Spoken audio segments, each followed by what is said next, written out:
Kelompok risiko tinggi kanker paru adalah mereka yang berusia lebih dari 45 tahun, masih merokok, atau baru berhenti merokok kurang dari 15 tahun.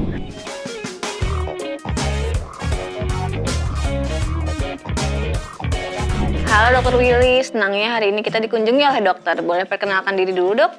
Hai viewers, saya Dr. Willy Pandu Aryawan. Saya dokter spesialis paru, konsultan onkologi toraks dari Rumah Sakit Pondok Indah Puri Indah.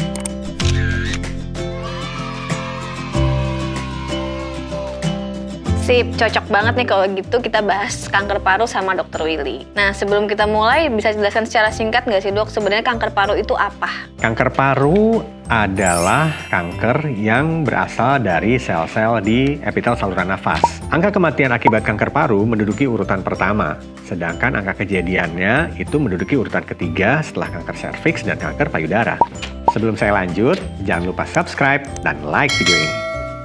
Dok, apa saja gejala dari kanker paru yang perlu diwaspadai? Gejala kanker paru bervariasi, dari mulai tanpa gejala sampai ada gejala.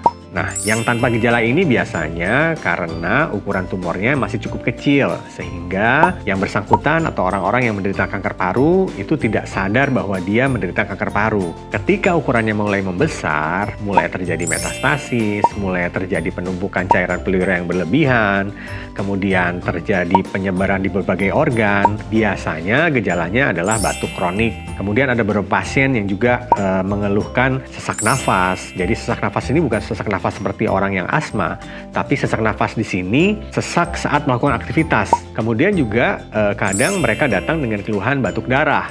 Oke, nah berarti jawaban dokter ini sebenarnya agak nyambung nih dok sama pertanyaan selanjutnya. Netizen ini nanya, dok bagaimana cara diagnosis kanker paru? Kapan sih saya harus ke dokter? Diagnosis kanker paru ditegakkan dengan melakukan anamnesis. Jadi pasiennya ditanya apa keluhannya, terus kemudian gejalanya sudah berapa lama dirasakan. Kemudian kita juga tanyakan apakah ada faktor genetik. Kemudian pekerjaannya. Kita juga tanyakan apakah orang tersebut merokok atau tidak. Kalau dia tidak merokok, apakah dia menjadi perokok pasif atau tidak. Terus kemudian kita lakukan pemeriksaan fisis, dari atas sampai bawah, terutama di bagian paru.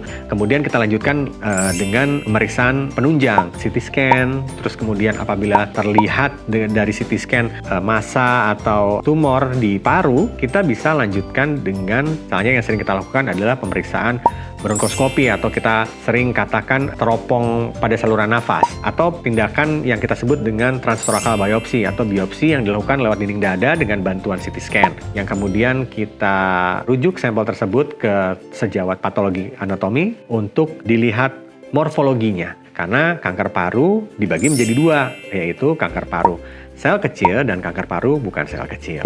Sampai akhirnya kita lakukan pemeriksaan lanjutan molekuler untuk terakhir kita bisa menentukan terapi apa saja yang kira-kira bisa kita berikan kepada pasien tersebut. Nah sebenarnya ada nggak sih dok langkah pencegahan untuk mengurangi resiko kanker paru? Langkah pencegahan untuk mengurangi risiko kanker paru terutama, 1, jangan merokok, jangan mulai merokok. Menghindari untuk bisa tidak menjadi perokok aktif maupun perokok pasif.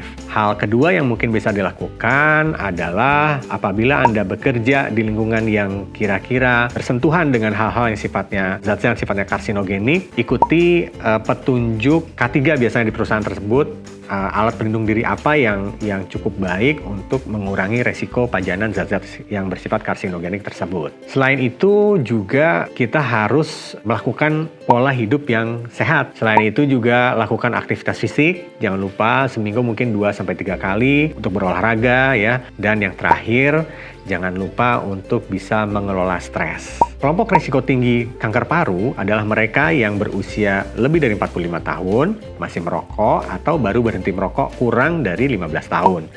Nah, pada kelompok ini, pada populasi ini, kita dorong untuk mau melakukan screening. Nah, screening itu kita lakukan screening pada orang-orang yang sehat tanpa gejala apa-apa, tapi dia masuk ke dalam kategori atau populasi dengan risiko tinggi kanker paru. Sedangkan deteksi dini adalah tindakan yang kita lakukan untuk mendeteksi orang yang datang ke klinisi, ke kita sebagai dokter dengan keluhan. Dengan screening diharapkan kita dapat menemukan kanker paru pada stage awal, pada stadium awal. Dok, ini pertanyaan selanjutnya adalah, dok, apakah kanker paru itu masih bisa sembuh? Kanker paru dapat disembuhkan dan memiliki potensi untuk dapat sembuh sempurna apabila ditemukan di stage awal. Sedangkan pada mereka yang kita temukan di stage lanjut, jangan kecil hati karena kita tetap bisa melakukan treatment, kita melakukan pengobatan seoptimal mungkin dengan targetnya adalah bagaimana caranya kita bisa mengontrol sebaik mungkin sehingga ukuran tumornya tidak membesar dan kemungkinan untuk bisa metastasis jauhnya juga kita tekan sebisa mungkin. Bagaimana cara supaya kita terhindar dari kanker paru? Nomor 1 adalah jangan merokok, jangan mulai merokok. Kemudian jangan dekat-dekat orang yang sedang merokok. Jadi bukan dijauhi orangnya, tapi dijauhi atau menjauh saat orang tersebut merokok.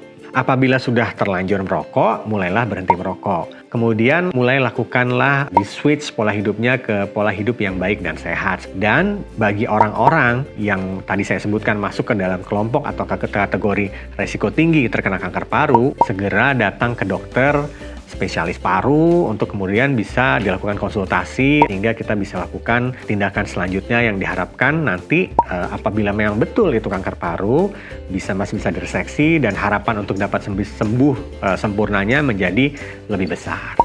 Mungkin itu yang bisa saya sampaikan, mudah-mudahan bermanfaat. Sampai jumpa di lain kesempatan.